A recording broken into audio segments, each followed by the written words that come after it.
Why is Almighty God forcing us to realize Him, and why should we realize Him? What makes God that God is always great? Why should we realize His greatness as His cruelty towards the world is increasing and people are becoming materialistic, addicted to bad vices? It's a question I got in YouTube. I'll try to answer this shortly, and also there is another follow up question which I will reply to you. Why is God forcing us to realize Him? See, Sankhya Darshan, the first sutra is very beautiful sutra.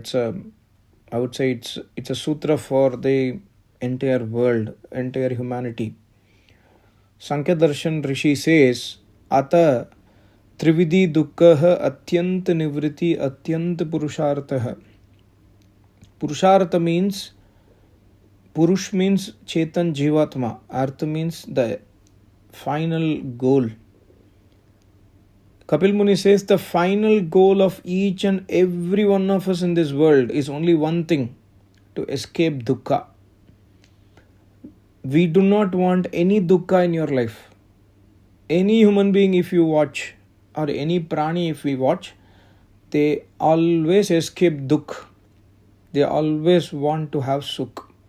So that is the real motto of human life. The Purushartha, ultimate, Atyant Purushartha means the ultimate goal of human life. If you observe your life, whatever you do in your life, you eat food from morning to evening, whatever you do in business, in work, by eating, by enjoying, by going from place to place, what is the main aim in your life? We always seek comfort and pleasure and happiness, right? So the real aim of life is destruction of all the dukh, thereby we can attain sukh. So God is not forcing us to realize Him at all. In fact, God realization is not the ultimate aim in a way, because the ultimate aim is to destroy our sorrow. To destroy our sorrow, the only way to destroy sorrow is to escape the birth and death cycle. Gautam Maharishi very beautifully says in Nyaya Darshan, he says, अगर दुख नहीं चाहते, अगर आपको दुख से निकलना है, if you want to escape dukkha, then don't take birth. Escape birth, you will escape dukkha. More than escaping death, we must escape birth. If we escape birth, we will not die.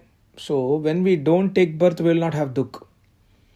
So God realization, actually people say ultimate aim is God realization. In a way, that's an indirect actually. The direct thing is ultimate aim of human life is to destroy our dukkha. And to destroy our dukkha, we must go to the place where there is purna sukh, paripurna sukh. See, in your life, if you observe from morning to evening, we do so many things, you do so many things to attain sukh. But end of the day, you are unhappy, you are unsatisfied, you are having some kind of, vacuumness inside yourself, right? How do you feel that? Every day you do so many things, but still you are unhappy, still you are not satisfied. The reason is because we are the materialistic world cannot give us purna sukh. Only Paramatma can give purna sukh. That is why we have to realize Paramatma. And God never says, I force you to realize me. Never says in the Vedas, never in any darshanas, any Upanishad. The Rishi says, in one of the Upanishads, I made a separate video on most of the topics. In one of the Upanishads, the Rishi says, Mahati Vinashti. If we don't realize Paramatma in this life, then Mahati Vinashti, he means in the next life, na jane kya ho jayega. If, suppose for example, let's assume, we take birth of again human being. We have to take birth as a child, and the childhood is filled with lot of challenges. The child cries for hunger. The parents will not probably know why the child is crying, where it is paining. Then we have to go to school, read ABCD, whatever language, then go to competitive examinations, study so many things, remember so many things, convince so many people. You see the dukkha in our life. If we have to do again and again the same thing, is it not enough reason to escape this? That is why all the Rishi Munis, including Paramatma, says, if you want to escape dukkha, come to the shelter where you find Paripurna Sukh, and Paripurna Sukh is available with Paramatma. So there is no force from Paramatma to realize Him. It is our own choice. We can be here, we can undergo our life. If you are interested in doing this day in and day out, every day, every day, every day, yes, you can do. And we are all doing it. 99% of this world people, population, we are all doing it, right? So why should we realize him? There is no force from Paramatma. But why should we realize him? When we go to Paramatma, there is only Sukh. Paramatma is beyond materialistic Sukh. He is Ananta Sukh ka Data. So the aim of, see, every Jivatma is Swarth. Whether you or me or anybody, you are Swarthi Prani. We are Swarthi Prani. We are all self-centered. What do we want? We want Sukh. We are not going to Paramatma for any other reason other than Sukh. If Paramatma does not have complete Sukh, then nobody will go to Paramatma, right? So, I mean, I'm just telling another way so that you can understand it. Paramatma is the power which has the ultimate Paripurna Sukh, and that is why we have to realize him. But Paramatma does not force us to realize him. Paramatma gives a way to realize him. Paramatma says, I have Anant Sukh, unlimited Sukh. My Sukh never gets completed, destroyed. My Sukh never gets, over. So why don't you come to me and take the Sukh? Paramatma is offering his Sukh, and we are challenging that why he is forcing me. Then it's our own murkhata, right? So that's the answer for your first part. And the second part is what makes God. God is great always. Paramatma, if you understand the Vedic philosophy in full, we understand, in fact, every Rishi Muni, especially Maharishi Dayananda Saraswati, has written one word about Jivatma. He always says Jivatma Alpajna, Jivatma Alpashaktiman. Jivatma के पास कुछ भी नहीं है. Every Rishi Muni has written that. And Maharishi writes, we are Alpajna. So what we want is Paripurnata. So when we do not have something, we must accept the person who has everything has to be great. Suppose you are not a chess player. You are a beginner in chess. For example, I'm just telling you are a beginner in chess.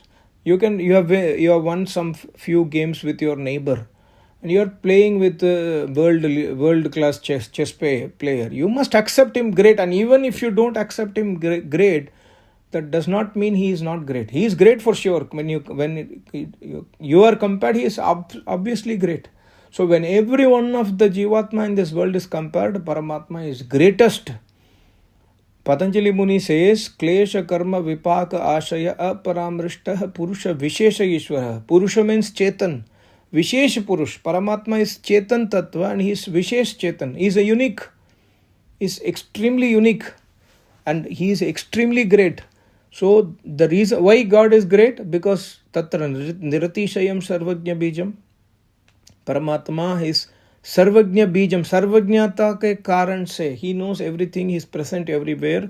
And the only aim of Paramatma, see, Paramatma's Icha, what is the wish of Paramatma? Is to give justice to us, is to give sukh to us, is to give comfort to us. But we are, number one, we are neither willing to accept him as great, nor we are willing to surrender to him. We always want to challenge him. Then how we can get sukh in our life? If you are we take birth as a small child. We never accept our parents as great. They have given us birth and they have given their mother has given her milk and father has gone to work and nourished us and made us study and spend their life for us in bringing us up. We never consider them as great. So these are all thanklessness from our side, right? But same in the case of Paramatma. Paramatma has created the universe. He has the air you are breathing is created by Paramatma. Go inside a room, lock yourself inside a small room and live there for 15 minutes and see. Then you will understand the importance of prana, the air, the fresh air. Paramatma has given to us bountiful. And we are all we are living in his earth. And we are utilizing his property. We are eating his food. We are doing everything, every activity here. And we are enjoying his bounteous blessings. But we are not willing to accept that he is great or not. Then we are thankless people. He is the creator, that makes him great. What else is needed then? More than that.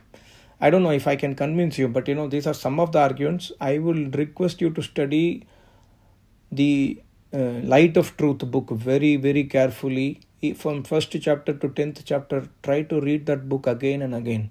You will understand why Paramatma is great. And another book I would suggest to you in Hindi, if you are if you know Hindi, is Ved Gyani Satya Gyan by my Acharya Ji. Very, very beautiful book. Then you will understand Paramatma is great. Next one, why should we realize his greatness as his cruelty towards the world is increasing? See, we must understand one fundamental thing. If we do any action, there will be for sure when we are doing any karma, the result will be there. Suppose you keep your hand on fire, your hand will get burnt. After keeping the hand in the fire, we cannot challenge that why the fire is burning my hand. It's the property of fire. The cruelty in this world is increasing due to Paramatma or what? That is what Bhagat Singh told the same thing, right? He's a great patriot, but Bhagat Singh told, because the world is filled with all kind of dukkha, I will not accept the existence of Paramatma. He told one of the statement. Why he denies Paramatma? He says, because the world is filled with dukkha, I will not accept the existence of Paramatma. What is the hetu? There is no connection between these two. It's as if like saying that because, it's like saying that because the corona has come across the world, how can it rain? What is the connection between rain and corona? It's impossible to have rains because everywhere there is corona. It's that this statement does not make any sense. Similarly, there is no connection between dukkha of the people and Paramatma. Paramatma is not giving us dukkha. Our own actions are giving us dukkha. You see why everybody is people are towards materialism because they find a sukh in materialism, right? But unfortunately, they are unable to understand that again and again I am doing the same kam, krodh, modh, ahankar, and it is not giving me paripurna sukh, it is giving me dukh only. And unfortunately, they are not in a position to think also. A person who is in continuous misery is unable to understand why I am in misery. What is the reason for my misery? What did I am doing wrong? Why it is happening like this? If they question and they come to roots, they will come back to the Vedic Dharma.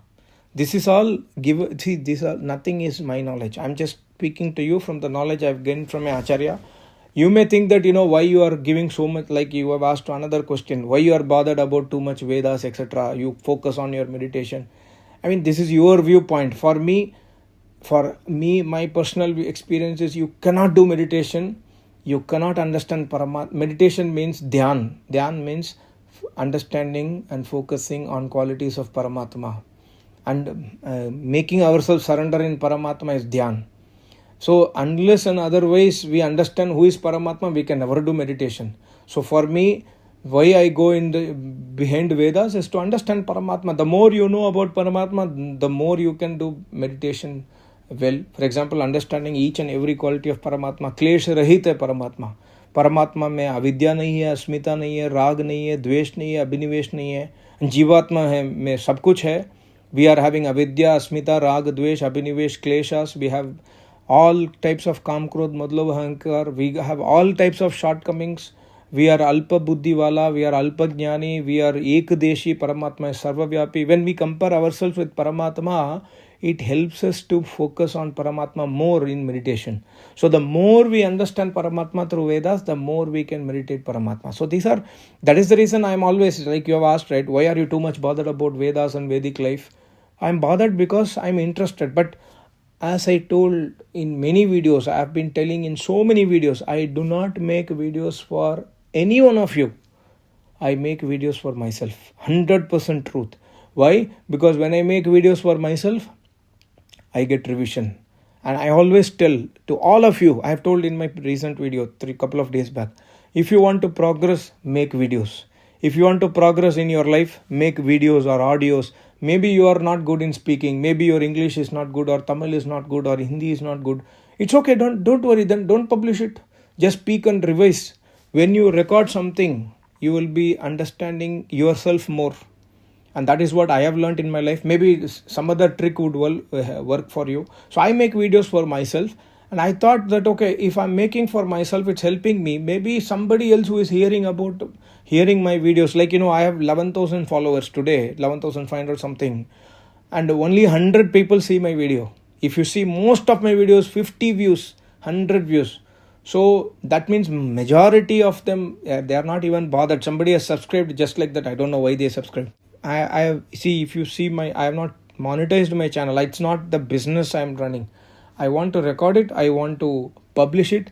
Some people, out of 100 people, I know for sure 10 people have got benefited. Out of 10 people, 5 people have come to my Acharya. They have changed their life. They are now progressing very well in their materialism as well as in the both spiritualism. So that is enough. I mean, that's a big success for my channel, and that's not my expectation at all in my channel. So I promote Vedas, and Vedas are the base of our Sanatan Dharma. Because of Vedas, it is our Dharma is called the Sanatan Dharma. That is why I am bothered about Vedic way of life. So these are some of the answers. There could be more answers, more logics. If you read Satyartha Prakash or if you read my Acharya books, you will get more and more answers, and maybe more and more questions also. You can post questions, but there is a way to ask questions. We must be genuine, and number two, we must be submissive. If we do not know something, the way to learn is to be submissive. Cannot be authoritative. I do not know something. I cannot be authoritative. I have to be submissive. Then only we will get knowledge. Please understand these kind of things, and then try to choose your path wisely. Thank you so much. Namaste. Om.